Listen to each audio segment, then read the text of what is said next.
किसान साथियों, खेत से खेत की बात। आज मेरी आपसे हाथ जोड़ के एक आग्रह है, अनुरोध है कि जो आप अपना जो अनाज, अपनी उपज जो अडानी साइलोज में ले जा रहे हैं, ये एक तरह से किसान का शव एक तरह से कॉरपोरेट के हाथों में देने वाली बात है। आप इस साजिश को समझिए। आज मंडियों में जिस तरह की आपकी पेमेंट लेट की जा रही है, जिस तरह के शेड्यूल जारी किए जा रहे हैं, वो एक तरह से प्रताड़ना है ताकि आप हाथ खड़े कर दें। मानता हूं कि आप गर्मी सहते हैं, सर्दी सहते हैं, आप बहुत यातनाएं सहते हैं, लेकिन फसल को आपको मंडी में ही बेचने के लिए अपना संघर्ष करना पड़ेगा। यदि आपने साइलोज में कुछ हजार टन फसल सुविधा के लिए बेच भी दी तो सरकार एक आंकड़ा खूबसूरती से जारी करेगी। वो ये कहेगी ये किसान की पर्चियां हैं और ये किसान का हमारा साइलोज के साथ सीधा स्वेच्छा से करार है और इतनी फसल हमने खरीदी है। जो बॉर्डर पे बैठे हैं वो किसान नहीं, वो राजनीति से प्रेरित लोग हैं।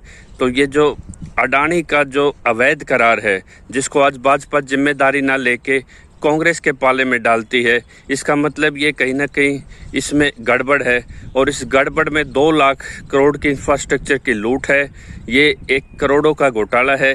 इसकी न्यायिक जांच होनी चाहिए थी। एफसीआई को अधिग्रहण करना चाहिए था अडानी साइलोज का, लेकिन आज ना उसको करार को रद्द करने की कहीं बात उठ रही, ना कोई नेतृत्व बोलेगा, ना कोई राजनेता बोलेगा। रही बात आड़ती की, ये वही आड़ती हैं जो पिपली लाठी कांड में 2.5% अपनी फीस बढ़ा के अपनी उधारी क्लियर करके किसान का साथ छोड़ गए थे। यह वही आड़ती हैं जो 40% के करीब दूसरे राज्यों से सस्ती खेप उठाते थे और आपके खातों में पूरे करके आपको कहते थे कि खरीद हो गई। ये वही आड़ती लोग हैं जिन्होंने आज तक, अगर अडानी के इस व्यवसाय माने से ये एफपीओ में अपने बिजनेस को कन्वर्ट कर लेंगे, लेकिन ये कभी आपके बीच में नहीं आएंगे। ये कभी नहीं चिल्लाए कि अडानी से एफसीआई खत्म होती है, मंडी खत्म होती है।